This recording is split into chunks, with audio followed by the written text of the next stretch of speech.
Hello दोस्तों, स्वागत है आप सभी का हमारे अपने YouTube channel MR world point में। आज आपके लिए क्या है, यूपी पुलिस कांस्टेबल भर्ती परीक्षा के लिए रोजगार पब्लिकेशन का मैथ का प्रैक्टिस सेट नंबर 2। इससे पहले का एक प्रैक्टिस सेट अपलोड किए जा चुके हैं। इसके अलावा अरिहंत पब्लिकेशन के 25 मैथ के प्रैक्टिस सेट और जीएस के प्रैक्टिस सेट अपलोड किए जा चुके हैं। यदि आपने अभी तक नहीं देखे तो देख लीजिए और अपनी तैयारी को और भी मजबूत बना लीजिए।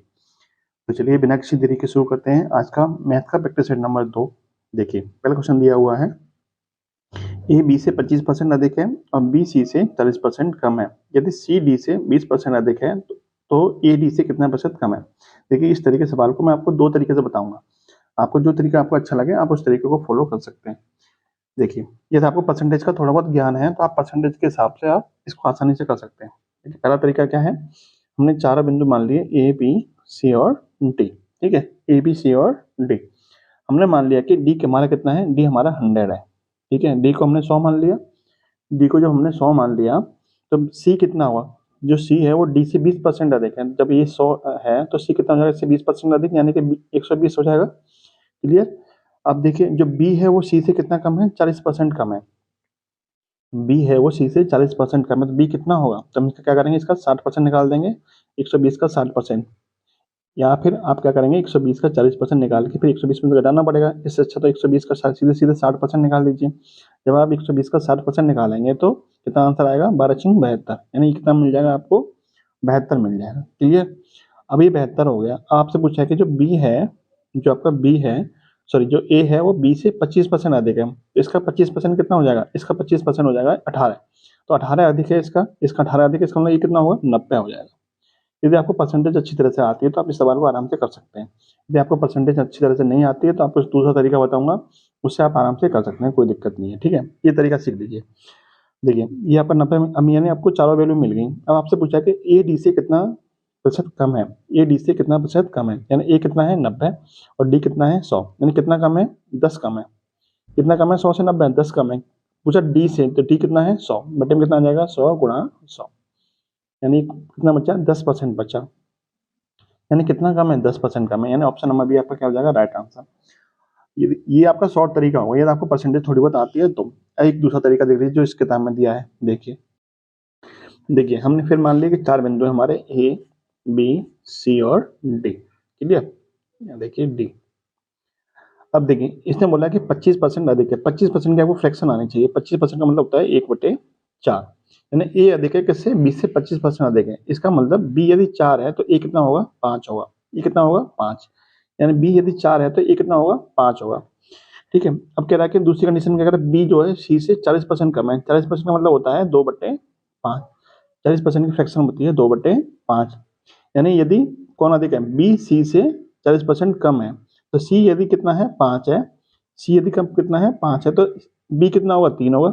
बी कितना हो जाएगा, 3, ये हो जाएगा आपका 5। यानी सी के नीचे 5 लिख दिया, बी के नीचे हमने कितना लिख दिया, 3 लिख दिया।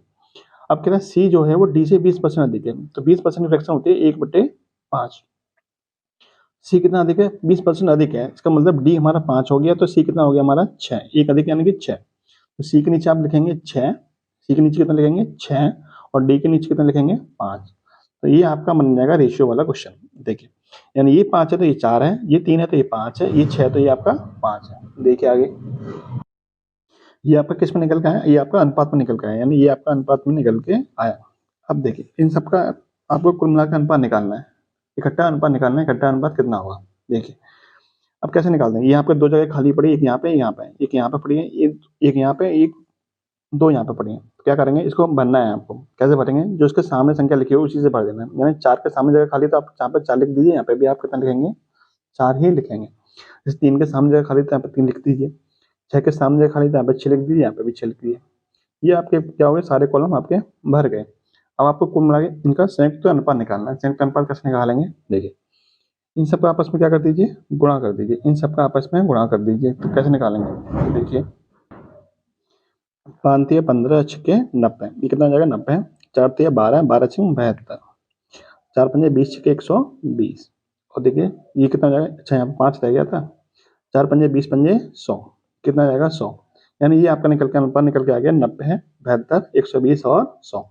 अब आपसे पूछा कि जो ए है वो डी से कितना कम है, तो एक डी से कितना कम है, आप कहेंगे 10 कम है। कितना कम है, 10 कम है कितने से, डी से। डी कितना है आपका 100 है, कितने परसेंट हो जाएगा, गुणा कर 100 कर देंगे।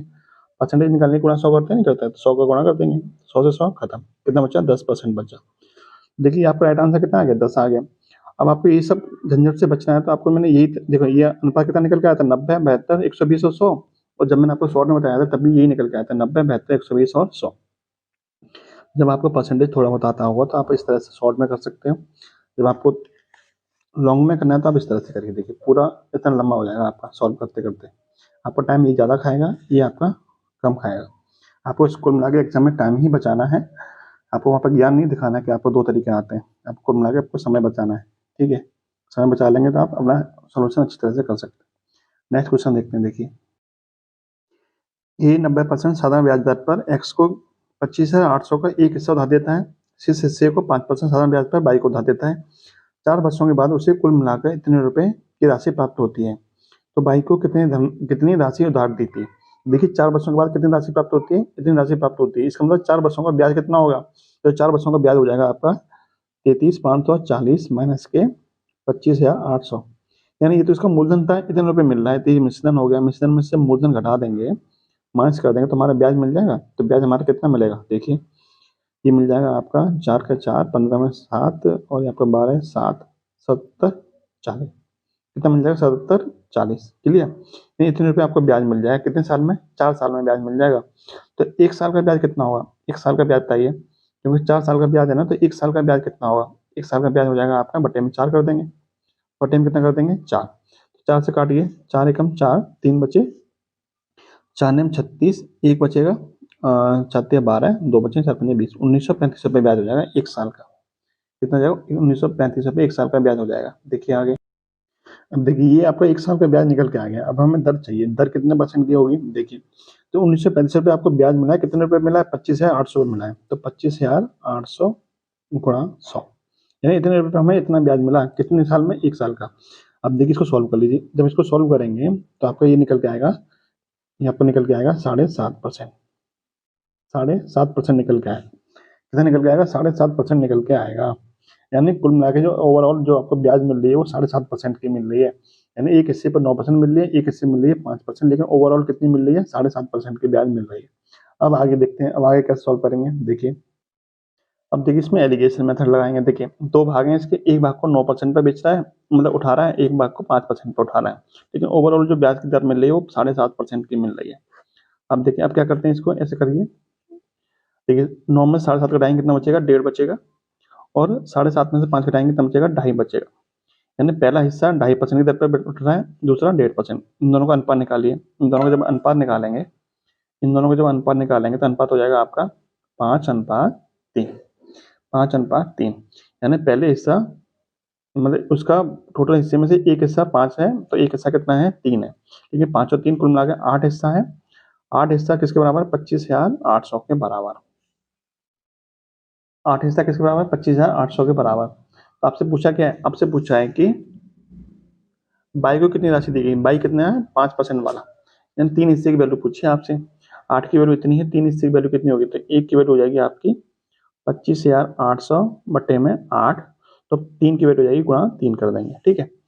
अब काट लीजिए इसे, 8 से कटेगा आपका 8 3 24, 8 दूनी 16, 2 बचेंगे, और 8 दूनी 16, 4 बचेंगे, 5 बार, ठीक है, गुणा 3, तो हो जाएगा आपका 25 3 75, 25 3 96, 96 75, कितना हो जाएगा 96 75। आपका राइट आंसर कितना जाएगा 96 75, यानी ऑप्शन नंबर डी आपका राइट आंसर हो जाएगा। तो देखिए इसका एक तरीका होता है, तो हम आपको लंबा लग रहा होगा, लेकिन एक तरीका और देख लीजिए। देखिए आपका यहाँ पे ब्याज निकल के आया था 7740 ब्याज निकल के आया था, कितने साल का, 4 साल का निकल के आया था। तो देखिए 7740 जो ब्याज है आपका वो 25,800 पे कितने परसेंट की ब्याज हो जाएगी, तो आप यहाँ से सॉल्व करेंगे तो आपको निकल के आएगा, ये आपका 30 बार कटेगा, यानी 30% की दर से निकल के आएगा। तो 30% की दर से ये आपका 4 साल का ब्याज है, तो 1 साल का दर कितना हो जाएगा, 30/4 करेंगे 7.5 आ जाएगा, तो आपको 7.5 आसानी से निकल के आ जाएगा। फिर आपको यही मेथड अप्लाई करना है कि कौन सा वाला, एलिगेशन मेथड वाला। आप यहाँ पे कैलकुलेशन में थोड़ा लंबा फंस जाएगा, आपको कैलकुलेट करने में ज़्यादा दिक्कत आएगी, लेकिन जब यहाँ से सॉल्व करेंगे आपको, तो हम आराम से सॉल्व कर सकते हैं। नेक्स्ट क्वेश्चन देखिए आप, कोई व्यक्ति अपने गंतव्य स्थान पर 32 मिनट देरी से पहुंचता है, ठीक है, यदि उसकी चाल 6 किलोमीटर प्रति घंटा है तब, और वो अपने स्थान पर 18 मिनट पहले पहुंच जाता है जब उसकी चाल कितनी है, 7 किलोमीटर प्रति घंटा है। तो आपको दूरी बतानी है, दूरी कितनी होगी, दूरी बताइए दूरी कितनी होगी। तो देखिए डी बराबर क्या होता है, मैंने आपको पहले ही बताया है, अरिहंत पब्लिकेशन के प्रैक्टिस सेट में भी सारे क्वेश्चन आए थे, उसमें मैंने आपको एक फॉर्मूला बताया था, फॉर्मूला यहाँ पे नोट कर लीजिए। देखिए तो दूरी बराबर होता है, डी बराबर होता है S1 इंटू S2 अपॉन में S1 अंतर S2, इन दोनों चालों का अंतर, और गुणा में कितना है T1 प्लस के T2, ये समय किसमें है, घंटे में। ठीक है, और इस फॉर्मूले को इसमें अप्लाई कर दीजिए। देखिए पहली चाल कितनी है, 6 है, तो 6, दूसरी चाल कितनी है, 7 है, तो 7 हो जाएगा, बटे में दोनों चालों का अंतर कितना है, 6 और 7 का अंतर कितना हो जाएगा, 1, गुणा T1 प्लस T2, T1 कितना है 32 मिनट और T2 कितना है 18 मिनट, दोनों का जोड़ कितना हो जाएगा 50 मिनट, ये 50 मिनट है, मिनट में है, हमें घंटे में चाहिए तो बटे में कितना कर देंगे 60। क्लियर, अब इसको सॉल्व करिए जरा। तो देखिए 0 से 0 खत्म, 6 से ये 6 खत्म, 7 पंजे 35, तो दूरी कितनी आ गई 35 किलोमीटर। ऑप्शन नंबर डी आपका क्या हो जाएगा, राइट आंसर। ये आपको फॉर्मूला याद रखना है, बहुत काम का फॉर्मूला है। नेक्स्ट क्वेश्चन देखिए आप, एक वृत्त का क्षेत्रफल दे रखा है इतना, वृत्त की त्रिज्या क्या होगी। तो देखिए क्षेत्रफल का फॉर्मूला क्या होता है, पाई आर स्क्वायर, बराबर दे रखा है 1386 सेंटीमीटर स्क्वायर।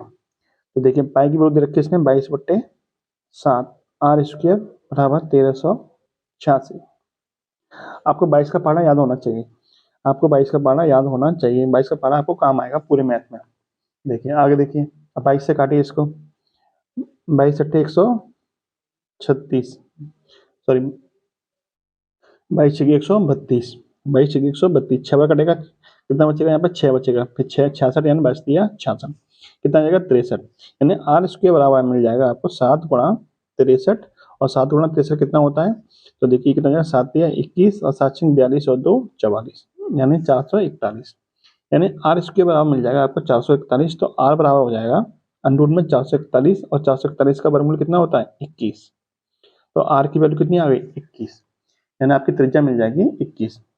ठीक है, यानी ऑप्शन नंबर बी आपका क्या हो जाएगा, राइट आंसर। नेक्स्ट क्वेश्चन देखिए आप, जब एक पूर्णांक n को 8 से विभाजित किया जाता है तो शेष 3 बचता है, यदि 6n-1 को 8 से विभाजित किया जाए तो शेष कितना बचेगा। तो जो आपका 6n-1 दे रखा है, यहाँ पे आपको क्या करना है, n की वैल्यू 3 रखनी है, n की वैल्यू कितनी रखनी है 3 रखनी है, जो शेष बचता है उसी को आपको क्या रखना है, n की वैल्यू रखनी है। तो कितना आ जाएगा आपको, देखिए 6 गुणा 3 माइनस का 1, यानी 6 3 18 माइनस का 1 कितना आ जाएगा 17। अब जब 17 में आप 8 से भाग देंगे तो शेष पर कितना आएगा, 8 दूनी 16, यानी एक शेष पर बचेगा आपका, शेष पर कितना बचेगा, एक शेष पर बचेगा। तो आपको यही पूछा था शेष पर कितना बचेगा, कितना आंसर आ जाएगा, ऑप्शन नंबर बी आपका राइट आंसर हो जाएगा। नेक्स्ट क्वेश्चन देखिए जरा, देखिए हीरे की कीमत उसके वजन के वर्ग के समानुपाती है, हीरे की कीमत कितनी है, इतनी है, 3 टुकड़ों में काटा गया है जिसके वजन का अनुपात कितना है, ये है। तो काटने से होने वाली हानि ज्ञात कीजिए, हानि कितने की हानि होगी। देखिए हीरे वाला एक स्पेशल क्वेश्चन बनाया हुआ है मैंने, जो कि एसएससी वगैरह में आता है और आपके इसमें भी आप पूछा जा रहा है। स्पेशल क्वेश्चन हीरे वाला ही है और सेम क्वेश्चन ही है, मतलब इस तरह का एक क्वेश्चन है। आपने वो क्वेश्चन देखा होगा और उम्मीद है आपको समझ में भी आया होगा, नहीं देखा है तो देख लीजिए, और उस क्वेश्चन को देखने के बाद इस क्वेश्चन का आंसर आपको कमेंट बॉक्स में बताना है कि इस क्वेश्चन का राइट आंसर क्या होगा। ठीक है, इस क्वेश्चन का राइट आंसर आपको कमेंट बॉक्स में बताना है। नेक्स्ट क्वेश्चन देखते हैं। देखिए 3 संख्या दे रखी है, 1/2 अनुपात 3/2 अनुपात 3/4 के अनुपात में है। यदि सबसे बड़ी संख्या और सबसे छोटी संख्या का अंतर कितना है, 33 है, तो तीनों संख्याओं का मासापा क्या होगा। तो तीनों संख्याओं का मासापा क्या होगा, देखिए इस क्वेश्चन को पर एक कॉन्सेप्ट समझ लीजिए। यदि आपको कॉन्सेप्ट पता होगा तो इस क्वेश्चन का सेकंड में आंसर निकल के आ जाएगा। देखिए मान ली 3 संख्या आपने मान ली 8, 12 और 20, 3 संख्या है। एक संख्या और आप मान ली आपने, कौन सी मान ली, 16, 24 और 40। ठीक है, ये 3 संख्या मान ली, ये 3 अलग है, ये 3 आपकी अलग है। क्लियर। अब जरा ये बताइए कि 8, 12 और 20 का मासा कितना होगा। 8, 12, 20 का मासा आपको पता होगा कितना आ जाएगा, 4 आ जाएगा। क्लियर। और 16, 24 और 40 का मासा कितना आ जाएगा, इसका मासा निकल कर आ जाएगा आपका 8। ठीक है, यहाँ तक कोई दिक्कत नहीं है। अब जरा ये बताइए कि पहली संख्या यानी सबसे छोटी और सबसे बड़ी का अंतर कितना है। तो 8 और 20 का अंतर हो जाएगा आपका 12। क्लियर। 16 और 40 का अंतर कितना हो जाएगा, इनका अंतर हो जाएगा आपका 24। इनका अंतर कितना निकल के आएगा, 24। ठीक है, इनका अंतर कितना निकल के आएगा, 24 निकल के आएगा, कोई दिक्कत नहीं आता है। अब मैं आपको जो समझाना चाह रहा हूँ वो ये है कि जो इन पहली और अंतिम पहली और अंतिम, यानी कि सबसे छोटी और सबसे बड़ी संख्या का जो अंतर है, यानी कि जो 12 है, पहली और अंतिम यानी दोनों संख्या का जो अंतर है, 24 निकल के आया, वो आपके मासा से कटेगा ही कटेगा। यानी आपका जो मासा होगा उससे क्या हुआ, ये कटेगा ही कटेगा, यानी विभाजित होगा ही होगा, आपके मासा से ही कटेगा ही कटेगा। ठीक है, यानी जो संख्याओं का अंतर होगा वो आपके मासा से हमेशा विभाजित होगा। ये बात आपने नोट कर ली। अब हम अपने क्वेश्चन पे आते हैं। तो देखिए, इनका जो अंतर है उनके मासा से कटना चाहिए, तो इनका मासा ही पूछा है। तो ऐसी इनमें से कौन संख्या है जो आपको 33 को काट देगी? तो इनमें से ऐसी कौन संख्या जो आपको 33 को काट देगी? तो ऑप्शन नंबर डी आपको एक ही दिखाई दे रहा है जो कि आपको 33 को काट देगा। ना तो आपको यहाँ पर संख्या निकालने की जरूरत पड़ी, ठीक है, ये तो आपने कॉन्सेप्ट सीख रखा है। तो कॉन्सेप्ट का मतलब क्या है कि 33 से आपका जो मासा होगा वो हमेशा 33 को क्या करेगा, डिवाइड करेगा। तो इसमें से ऐसी कौन सी संख्या है जो आपको 33 को काट रही है? तो ऑप्शन नंबर डी एक मात्र ऐसा ऑप्शन है जो आपको 33 को काटा जा रहा है। तो यही क्या हो जाएगा आपका राइट आंसर। यहाँ पर आपको संख्या निकालने की कोई जरूरत नहीं पड़ेगी, संख्या निकालोगे आपका टाइम ज्यादा वेस्ट होगा। कॉन्सेप्ट सीख रखा है आपने तो आपको सेकंड में आंसर निकल के आ जाएगा। क्या कॉन्सेप्ट था कि जो भी आपका डिफरेंस होगा वो हमारा मासा से हमेशा डिवाइड होगा ही होगा। तो क्या होगा, 11 से कट रही है 33, एक ही ऑप्शन है जो आपका राइट आंसर होगा। नेक्स्ट क्वेश्चन देखिए। एक छोटे से व्यवसाय को शुरू करने के लिए ए और बी ने मिलकर 15,000 का निवेश किया, यानी दोनों ने मिलकर 15,000 रुपये लगाए। उन्हें साल के अंत में 2,000 रुपये का लाभ हुआ। ठीक है, बी ने अपने लाभ का हिस्सा 600 रुपये ले लिया। तो ए ने कितना निवेश किया था? तो देखिए, इनका जो निवेश होगा वो लाभ के जिस अनुपात में इन्होंने लाभ बांटा है उसी अनुपात में क्या हुआ, इन्होंने निवेश को भी लगाया होगा। यानी जिस अनुपात में इन्होंने निवेश किया होगा उसी अनुपात में लाभ बटेगा, या फिर जिस अनुपात में इन्होंने लाभ बांटा है उसी अनुपात में इन्होंने क्या किया होगा, निवेश किया होगा। यही आपका क्या है, कॉन्सेप्ट है। अब इन्होंने किस अनुपात में लाभ बांटा है? देखिए, एक को 600 रुपये मिल गए, यानी बी को कितने मिले, 600। तो ए को कितने मिले होंगे? टोटल लाभ कितना है, 2,000 रुपये। तो 2,000 में 600 उठाने कितना मिल जाएगा, 1,400। यानी ए को मिल गए 1,400, बी को कितने मिले, 600। दोनों का अनुपात निकालिए, अनुपात कितना हो जाएगा? देखिए, 0 से 0 खत्म, 2 से कटेगा 3 बार, 2 से कटेगा 7 बार, यानी अनुपात निकल के आ गया 7:3। 7:3, यानी ए ने 7 के रूप में इन्वेस्ट किया तो बी ने 3 के रूप में इन्वेस्ट किया। ठीक है, यानी कुल मिला के 7 और 3 मिला के 10, यानी इन्होंने 10 रुपये इन्वेस्ट किए। कितने रुपए इन्वेस्ट किए? 10 रुपये। लेकिन वो कह रहा 10 रुपये नहीं, अब इसने 15,000 इन्वेस्ट किए, तो 10 की वैल्यू कितनी हो जाएगी, 15,000। तो एक की वैल्यू यहाँ से कितनी मिलेगी, 1,500। यानी 15,000 में 10 का भाग कर देंगे, 1,500 मिल जाएगी। आपसे पूछा क्या है, ए का हिस्सा। ए का हिस्सा कितना है, 7 यूनिट। तो 7 की वैल्यू कितनी हो जाएगी, 1,500 गुणा 7, यानी कि 15 सत्ते 105 पे 2 जीरो, 10,500। यानी ऑप्शन नंबर सी क्या हो जाएगा आपका राइट आंसर। नेक्स्ट क्वेश्चन देखिए आप। 24 वस्तुओं को बेचने पर एक दुकानदार को 4 वस्तुओं के विक्रय मूल्य का लाभ होता है, तो उसका लाभ प्रतिशत क्या होगा? तो देखिए, जब भी दुकानदार वाले सवाल हो तो आपको दुकानदार के हिसाब से ही सोचना है, ना कि अपने हिसाब से, दुकानदार के नजरिए से ही देखना है।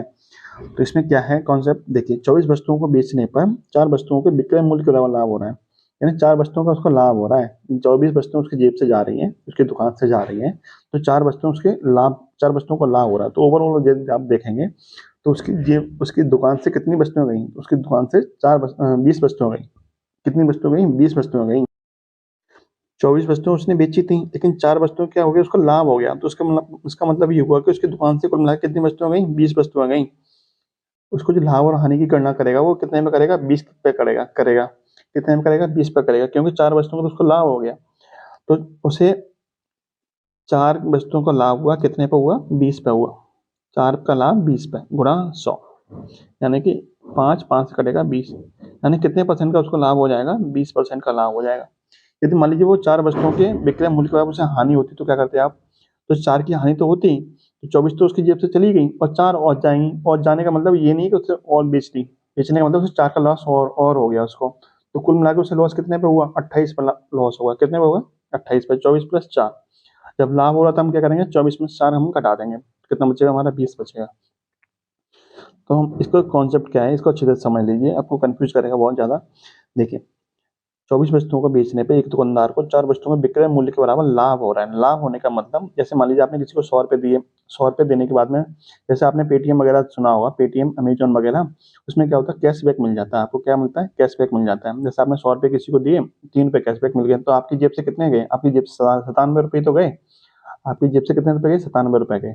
ऐसे आप इसको इस तरह से समझिए। इससे आप जैसे आपने 24 वस्तुओं को बेचा, कितनी वस्तुओं को बेचा, 24 वस्तुओं को बेचा, तो 4 वस्तुओं के बराबर तो लाभ हो गया। तो आपकी जेब से गई कितनी, तो आपकी जेब से 20 वस्तुएं तो जाएंगी, जब 20 वस्तुएं जाएंगी और 4 का लाभ हो गया, कितने परसेंट का लाभ हो गया? 4/20 गुणा 100, यानी कि 20 पंजे 100, 5 चौक 20, यानी कि 20% का लाभ हो गया आपको इस तरह से कैलकुलेट करना है।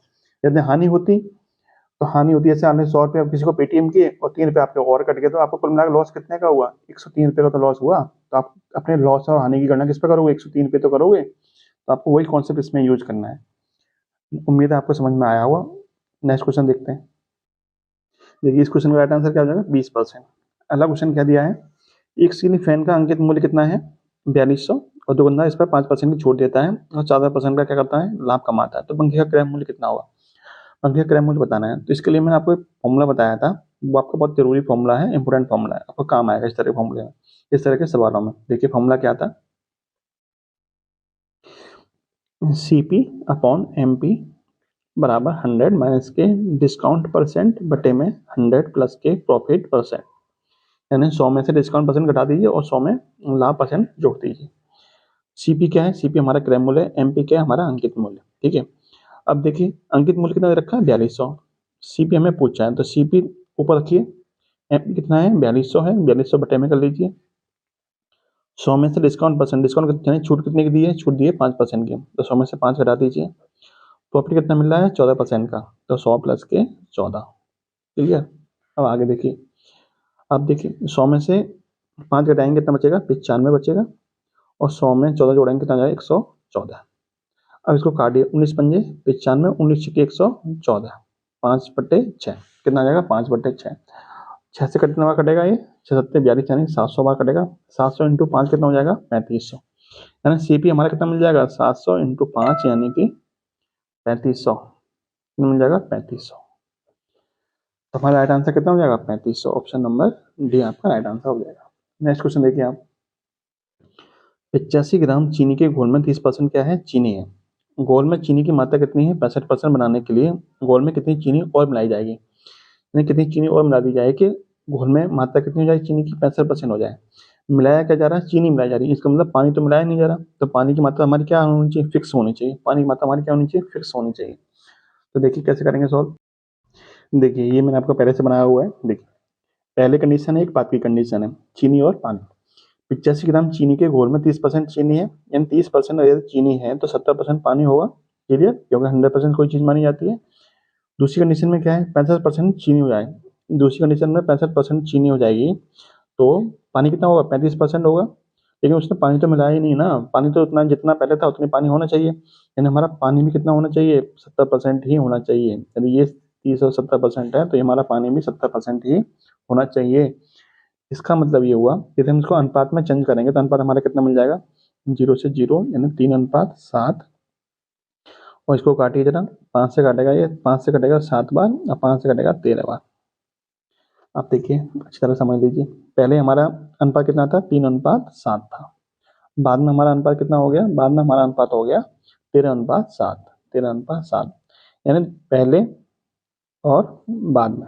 ठीक है, यानी पहले भी पानी हमारा 7 था और बाद में भी हमारा पानी क्या है? 7 है, यानी पानी की मात्रा हमारी सेम है। बढ़ी क्या है? चीनी डाली हमने, इसलिए चीनी की मात्रा कितनी बढ़ गई है? 3 से कितनी हो गई है? 13 हो गई है, यानी मात्रा हमारी कितनी बढ़ गई? 10 यूनिट की मात्रा बढ़ गई। कितनी बढ़ गई? 10 यूनिट की मात्रा बढ़ गई। कितनी बढ़ गई? 10 यूनिट मात्रा बढ़ गई। अब 10 यूनिट कितने में बढ़ी? देखिए टोटल मात्रा कितनी थी? 3×7 10। 10 मात्रा थी, इधर देख, यहाँ पे देखिए आप। ठीक है, 10 मात्रा थी टोटल, जो कि कितने ग्राम के बराबर थी? 85 ग्राम के बराबर थी। ठीक ही नहीं थी? टोटल मात्रा कितनी थी? 85 ग्राम थी। कितनी मात्रा थी? 85 ग्राम। देखो ये दे रखी, तो 10 ग्राम मात्रा कितनी थी? 85 ग्राम। आपने 10 ग्राम की वैल्यू ही पूछी है, यानी कितनी चीनी और मिलाई जाए? 10 ग्राम ही मिलाई जाए, यानी कि मतलब 85 ग्राम चीनी और मिलाई जाएगी। आपको क्या करना है? 85 ग्राम चीनी और मिलाई जाएगी। 10 यूनिट की मात्रा दे रखी थी आपको 85 ग्राम, जो कि ये दे रखी है। आपने 10 यूनिट की वैल्यू ही पूछी है, कुल मिला के यहाँ पे जो वैल्यू निकल के आई 10 यूनिट तो निकल के आई, 3 से 13 हो गया, इसका मतलब 10 यूनिट तो बढ़ी। तो 10 यूनिट की वैल्यू ही पूछी थी, 10 यूनिट की वैल्यू दे रखी थी 85 ग्राम। तो आपका राइट आंसर भी कितना हो जाएगा? 85 ग्राम। इसका मतलब जो चीनी मिलाई जा रही है वो कितनी मिलाई जा रही है? 85 ग्राम चीनी मिलाई जा रही है। ऑप्शन नंबर ए क्या हो जाएगा आपका राइट आंसर। नेक्स्ट क्वेश्चन देखिए, देखिए ये क्वेश्चन दिया है, अंडूर में 5, अंडूर में 5, इस तरह से मतलब दे रखा है। इसका मान बताइए, मान क्या होगा? तो देखिए इसका एक तो फॉर्मूला होता है, क्या होता है फॉर्मूला? कि ए की पावर 2 की पावर n माइनस के 1/2 की पावर m। या तो आप इस फॉर्मूले से निकालिए, ए क्या हो जाएगा? 5, 5 की वैल्यू 2 की पावर एन में रखेंगे, आपका राइट आंसर निकल के आ जाएगा। एन क्या है, एन आपका कितनी बार यूज हुआ है, 1 2 3 4, 4 बार यूज हुआ है, एन की वैल्यू आपको मिल जाएगी 4। लेकिन इसको आप शॉर्ट तरीके से कर सकते हो, आप बिना इस फॉर्मूले की सहायता से। कैसे कर सकते हो, आपको क्या करना है कि जो भी इसकी घात होगी, जो भी आपको पावर देखनी है, जो भी इसकी पावर होंगी, जो भी ये पावर दे रखी है, जो भी आपको पावर होंगी उसमें आपको डिफरेंस देखना है। उसमें डिफरेंस कितने का होना चाहिए, 1 का डिफरेंस होना चाहिए। कितने का, 1 का डिफरेंस होना चाहिए। तो देखिए ऐसा ऐसा कौन सा ऑप्शन है जिसमें डिफरेंस कितने का है, 1 का है। तो देखिए यहाँ पे तो डिफरेंस 15 का है, यहाँ पे कितने का है, यहाँ 17 का है, यहाँ आपका 31 का डिफरेंस है, यहाँ पे सिर्फ 1 का डिफरेंस है। 15 16 में कितने का अंतर है, 1 का अंतर है। यही क्या हो जाएगा आपका राइट आंसर। दूसरा, कभी कभी क्वेश्चन में क्या होता है कि 16/15 कर देता है, कितना कर देता है, 16/15 या फिर 32/31 कर देगा। तो कुल मिला के ध्यान ये रखना है कि जो भी पावर नीचे होगी, यानी जो भी बटे में संख्या होगी वो हमेशा बड़ी होगी। जो भी बटे में संख्या होगी वो हमेशा क्या होगी, बड़ी होगी ऊपर वाली संख्या से। जैसे मान लीजिए यहाँ पे होता आपका 16/15 होता, 5 की पावर 16/15, तो डिफरेंस तो आपका 1 ही का रहा, लेकिन क्या हुआ, जो आपका 16/15 होगा तो आपका बेस क्या हो जाएगा, छोटा हो जाएगा, ऊपर अंश क्या हो जाएगा, बड़ा हो जाएगा। तो आपको अंश छोटा रखना है, बेस का रखना है बड़ा। यदि बाई चांस आपको ये फॉर्मूला पता है तब तो आपको कोई दिक्कत नहीं, बाई चांस फॉर्मूला नहीं पता तो इससे पहले भी सेकंडों में सवाल क्या हो जाएगा इस तरीके से। 1 का डिफरेंस कितना देखना है आपको, 1 देखना है, डिफरेंस आपका 1 होना चाहिए इनकी पावर में। तो आपका राइट आंसर क्या है, option number C. Next question देखिए आप, देखिए ये आपको सरलीकरण का क्वेश्चन दे रखा है। सरलीकरण के क्वेश्चन में आपको बताना है बोल्ट्जमान नियम लगा के। इस क्वेश्चन का आंसर आपको कमेंट बॉक्स में बताना है। उम्मीद है आपको इस तरह क्वेश्चन आते होंगे। क्या करना है, सरलीकरण चैप्टर का क्वेश्चन है और बोल्ट्जमान नियम लगाना है। बोल्ट्जमान नियम क्या कहता है, पहले ब्रैकेट को सॉल्व करिए, फिर आपको ऑफ यानी का तो इसमें दे ही नहीं रखा, फिर डिवाइड, फिर मल्टीप्लाई, फिर ऐड और फिर सब्ट्रैक्ट। सिंपल क्वेश्चन है, आप आराम से बता सकते हैं। इस क्वेश्चन का आंसर आपको कमेंट बॉक्स में बताना है, इसका राइट आंसर क्या होगा। नेक्स्ट क्वेश्चन देखिए आप, 70 और 100 के बीच आने वाली सभी अभाज्य संख्याओं को औसत बताइए। देखिए आपको पता होना चाहिए कि 70 और 100 के बीच में कौन कौन सी अभाज्य संख्याएं होती हैं। तो देखिए यहाँ पे मैं लिख देता हूँ। वैसे तो 70 और 100 के बीच में कौन कौन सी होती हैं, सबसे पहले होती है 71, फिर आती है आपकी 73, फिर आपकी 79 यानी 79 आती है, फिर आपकी आती है 83, फिर आपकी 89, फिर आपकी 97। यानी ये 6 संख्याएं होती हैं जो 70 से 100 के बीच में आती हैं। जो देखिए अभाज्य संख्या क्या होती हैं, ऐसी संख्याएं जो सिर्फ एक और स्वयं के अलावा किसी से नहीं घटती हैं। मतलब ऐसी संख्याएं जो एक और स्वयं के अलावा किसी से विभाजित ना हो वो संख्या क्या कहलाती हैं, अभाज्य संख्याएं कहलाती हैं। अब देखिए आपसे औसत पूछा, तो औसत बराबर क्या होता है, सभी संख्याओं का योग बटे में संख्या। तो सभी संख्याओं इनका सबका योग करेंगे तो इन सबका योग कितना आ जाएगा, 492। ठीक है, इन सबको जोड़ लेंगे कितना आ जाएगा, 492 बटे में क्या संख्या, संख्या कितनी है, 1 2 3 4 5 6, 6 से हम भाग कर देंगे। तो 492/6 बराबर होता है, कितना होता है, तो देखिए 6 48, 6 दूनी 12, कितना जाएगा 82। तो यानी सभी संख्याओं का औसत कितना आ जाएगा, 82। ऑप्शन नंबर बी आपका राइट आंसर हो जाएगा। नेक्स्ट क्वेश्चन देखिए, पी एक टंकी को 5 घंटे में भर सकता है, क्यू उस टंकी को 10 घंटे में भर सकता है, आर उस टंकी को 20 घंटे में भर सकता है, सॉरी खाली कर सकता है। तीनों मिलकर एक साथ उसी टंकी को भरने में कितना समय लगेगा। जब तीनों एक साथ चालू कर दी जाएंगे तो उस टंकी कितने समय में भर जाएगी, ये आपसे पूछा है। तो देखिए देखिए हम क्या करते हैं कि जो ये कभी टाइम एंड वर्क वाला क्वेश्चन आता है, कभी पाइप एंड सिस्टम या टंकी वाला क्वेश्चन आता है, तो इसमें जो समय दे रखा होता है भरने में इतना समय लगता है, हम उसका एलसीएम निकाल लेते हैं। जैसे 5 10 और 20 का एलसीएम कितना आ जाएगा, 20 ही आ जाएगा। ठीक है, 5 10 और 20 का एलसीएम 20 ही आ जाएगा। तो ये 20 क्या होगा, 20 हमारे जो होगा वो टंकी की क्षमता होगी। यानी हमारी जो टंकी है वो कितनी लीटर की है, 20 लीटर की है। हमारी टंकी कितनी लीटर की है, 20 लीटर की है। इस 20 लीटर की टंकी को भरने में ए 5 यानी जो पी है, पी क्यू और आर यानी 3 आपके पाइप लगे हुए। पी है वो 5 घंटे में भर देता है। तो 5 घंटे में जब पी 20 लीटर टंकी भर देता है तो 1 घंटे में कितना भरता होगा, तो 20/5 यानी कि 4 लीटर भरता होगा। ठीक है, ये 5 में भरता है, ये आपका 10 में और ये आपका 20 लीटर में खाली कर देता है। ठीक है, अब आगे देखिए क्यू क्या करता है, क्यू 10 घंटे में भर देता है तो 1 घंटे में कितना भरता होगा, 2 लीटर। ठीक है, और ये 20 घंटे में खाली कर देता है तो इसका मतलब 1 घंटे में कितना खाली करता होगा, 20/20 यानी कि 1 लीटर खाली करता होगा। इतनी बात क्लियर। अब ये 4 लीटर भर रहा है, ये 2 लीटर भर रहा है, 1 लीटर खाली कर रहा है, तो कुल मिला के 1 घंटे में कितना भरा जा रहा है, 4 और 2 6, ये तो भरा जा रहा है तो ये खाली हो रहा है। तो 6 में से 1 घटाने कितना बचा है, 5। यानी कुल मिला के 5 लीटर भरा जा रहा है 1 घंटे में। कब, जब तीनों पाइप चालू हो रहे हैं तब। तो 20 लीटर को भरने में कितना टाइम लगेगा, तो 20 लीटर को भरने में 20/5 यानी कि 4 घंटे लग जाएंगे। जब तीनों पाइप चालू होंगे तो 20 लीटर की टंकी को भरने में कितना समय लगेगा, 4 घंटे का समय लगेगा। यानी ऑप्शन नंबर बी यहाँ पर क्या हो जाएगा, राइट आंसर। नेक्स्ट क्वेश्चन देखिए, माना शांत जल में नाव की चाल कितनी है 70 किलोमीटर प्रति घंटा है और धारा की चाल कितनी है 5 किलोमीटर प्रति घंटा। तो नाव को धारा की दिशा में 110 किलोमीटर जाने में कितना समय लगेगा। तो देखिए जब भी नाव किधर जाएगी धारा की दिशा में, मान लीजिए ये नाव की चाल है और धारा की चाल भी यही है, तो इन दोनों की सापेक्षिक चाल क्या होती है, दोनों की सापेक्षिक चाल जुड़ जाती है। यानी जब नाव चलेगी धारा की दिशा में तो किस चाल से चलेगी, तो अपनी चाल प्लस धारा की चाल दोनों की चाल के हिसाब से चलेगी। यानी कि धारा की दिशा में जो नाव की चाल हो जाएगी वो कितनी हो जाएगी 17 + 5 यानी कि 22 किलोमीटर प्रति घंटा हो जाएगी। ठीक है, अब चाल आपकी निकल के आ गई 22 किलोमीटर प्रति घंटा। इस चाल से आप दूरी कितनी कवर करनी है, 110 किलोमीटर दूरी तक कवर करनी है। तो समय बराबर क्या होता है, समय बराबर होता है दूरी बटे 4। तो यानी कि 110 बटे में 22 दूरी बटे 4 कितने का कटेगा, ये 5 बार। यानी कितना समय लग जाएगा, 5 घंटे का समय लग जाएगा इस दूरी को कवर करने में। नेक्स्ट क्वेश्चन देखिए आप, 36 इंटू 18 इंटू 12 सेंटीमीटर विवाहों वाले एक घनाभ को पिघलाकर 6 सेंटीमीटर भुजा के घन बनाए गए हैं।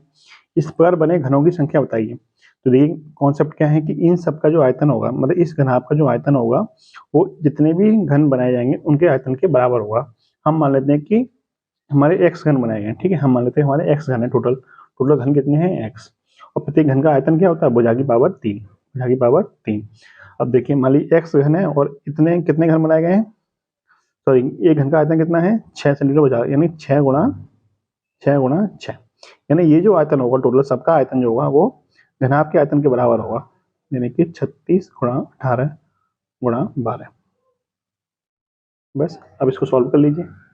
देखिए 6 से कटेगा आपका ये 6 बार, 6 से कटेगा 3 बार, 6 से कटेगा आपका 2 बार, यानी 3 18 18 दूनी 36, यानी x बराबर कितना आ जाएगा 36। यानी कितने घन बनाए जाएंगे ऐसे छोटे छोटे, 36 घन बन जाएंगे आपके। ऑप्शन नंबर डी आपका क्या हो जाएगा, राइट आंसर। नेक्स्ट क्वेश्चन देखिए एक कंपनी के आय और व्यय की तुलना दे रखी है। लाभ का फॉर्मूला दे रखा है, आय में से खर्च घटा देंगे लाभ हो जाएगा, और लाभ परसेंट का फॉर्मूला दे रखा है, लाभ बट्टे में खर्च गुणा 100। देखिए ये जो पत्ती वाली लाइन है ये आपकी आय को दर्शा रही है और ये काली वाली लाइन आपकी खर्च को दर्शा रही है। ठीक है, आपका ये नीचे डेटा दे रखा है, आपका साल दे रखे हैं इधर 15-16 और आय दे रखी है और खर्च दे रखा है। ठीक है, अब अपने क्वेश्चन पे आ जाते हैं। क्वेश्चन क्या दे रखा है कि दिए गए वर्षों के लिए औसत आय बताइए। औसत आय कितनी होगी, औसत आय बराबर क्या होगा, कुल आय बट्टे में वर्षों की संख्या। कुल आय कितनी है, इन सबको जोड़ लेंगे, कुल आय में इन सबको जोड़ के वर्ष कितनी है 1 2 3 4 5, 5 वर्ष हैं, 5 को भाग कर देंगे, आपका राइट आंसर निकल के आ जाएगा। इस क्वेश्चन का आंसर आपको कमेंट बॉक्स में बताना है, मैंने आपको बता दिया, अब आप कमेंट बॉक्स में आंसर बता दीजिए कितना आएगा आंसर। नेक्स्ट क्वेश्चन देखते हैं।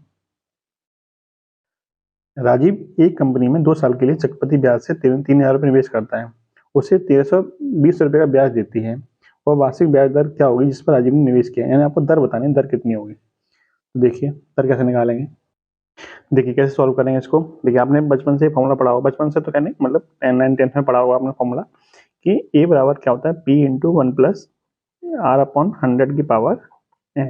ठीक है, मैं आपको 2 तरीके से सवाल को बताऊंगा, जो तरीका आपको ठीक लगे उस तरीके से कर लेना। ठीक है, ए क्या है मिश्रधन, पी क्या है मूलधन, आर क्या है दर, एन क्या है समय। अब देखिए 1320 रुपये ब्याज मिली है और 3000 रुपये आपने निवेश किया, तो मिश्रधन कितना हो जाएगा, मिश्रधन बराबर होता है मूलधन प्लस ब्याज, यानी मिश्रधन हो जाएगा आपका 3000 प्लस 1320 यानी कि 4320 रुपये, और मूलधन कितना था आपका 3000 रुपये। 1 प्लस आर आपसे पूछा है, ठीक है, आर की वैल्यू क्या है आपसे पूछिए, एन कितना है 2 साल के लिए, एन की वैल्यू कितनी जाएगी 2।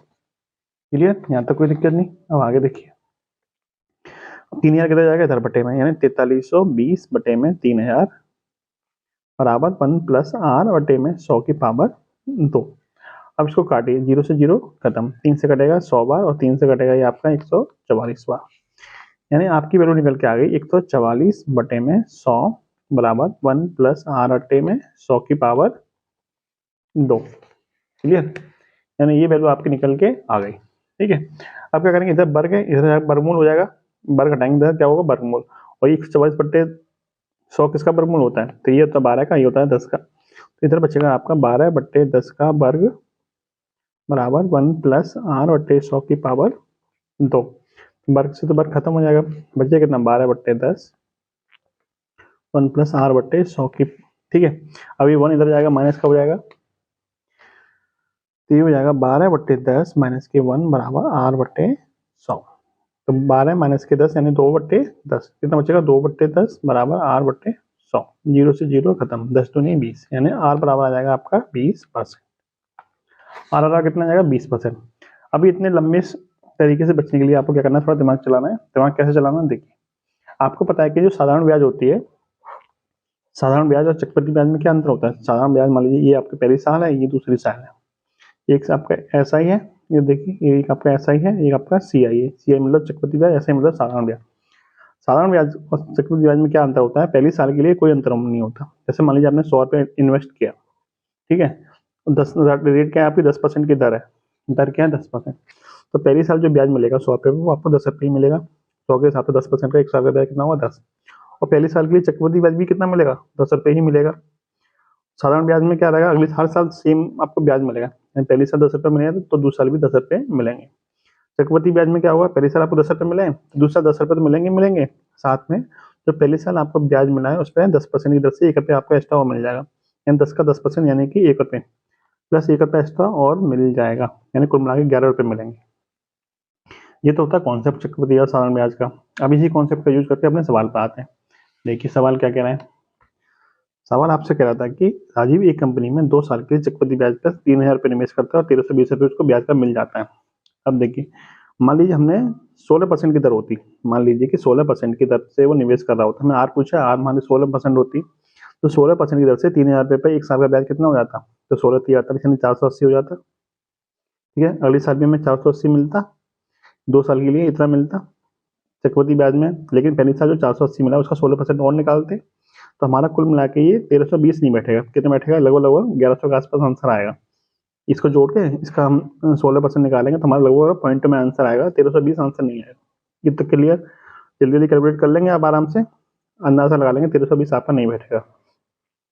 बी ऑप्शन देखिए 30% मान लेंगे तो 3,000 का 30% कितना हो गया 900, यानी 1 साल का 900 तो अगले साल का कितना हो जाएगा 900, ये 1800 तो अभी से हो गया, ये अभी भी 900 पे आपका ब्याज लगना और बाकी है, जबकि हमें चाहिए कितना 1320 चाहिए, तो ये हमारा ऑप्शन नहीं हो सकता, ये भी नहीं होगा, ये भी नहीं होगा। क्लियर।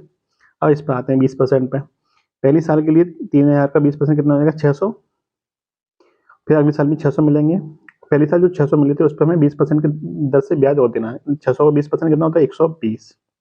अब इन सबको जोड़ लीजिए कितना हो जाएगा 1320। इसका मतलब आपका राइट आंसर कितना है ऑप्शन नंबर सी। अब इस तरह से कैलकुलेट करोगे तो आपका समय बच जाएगा। ठीक है, नेक्स्ट क्वेश्चन देखते हैं जो कि आपका अंतिम क्वेश्चन है इंस्पेक्टर सेट का। वीडियो आपको कैसी लग रही है कमेंट बॉक्स में जरूर बताइएगा, और अभी तक चैनल को सब्सक्राइब नहीं किया तो सब्सक्राइब कर लीजिए, जिससे कि आपके इस प्रैक्टिस सेट के 15 मतलब इस पब्लिकेशन के 15 प्रैक्टिस सेट हैं और बाकी के अंधेर पब्लिकेशन के 25 प्रैक्टिस सेट अपलोड किए जा चुके हैं और इसके अपलोड होने बाकी हैं, तो आपको जानकारी मिलती रहेगी इस तरह की। चलिए देखिए क्वेश्चन क्या दे रखा है।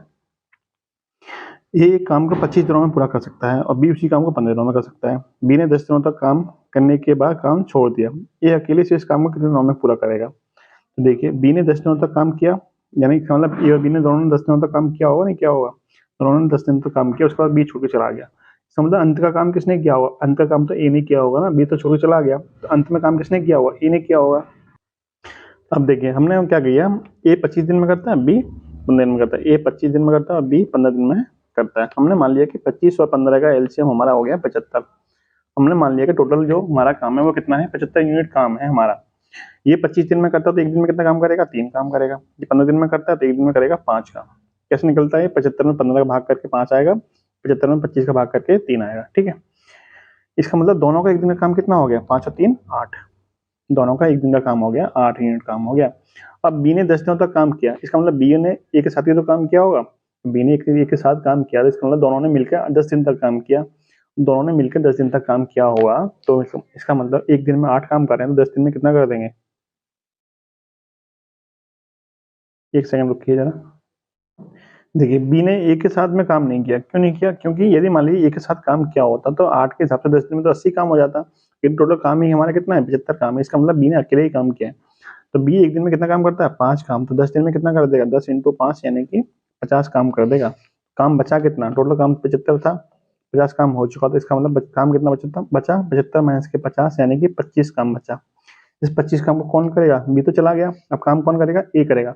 एक दिन में कितना काम करता है 3 काम, 25 काम को करने में एक को कितना समय लग जाएगा 25 बट्टे में 3 यानी कि 8 सही 1/3 दिन। क्लियर। यानी सी इस काम को ए कितने दिन में खत्म कर देगा, 8 सही 1/3 दिन में। यानी ऑप्शन नंबर डी आपका क्या हो जाएगा राइट आंसर। ये था आपका प्रैक्टिस सेट नंबर 2। आपको कैसी लगी वीडियो कमेंट बॉक्स में जरूर बताइएगा। जय हिंद जय भारत।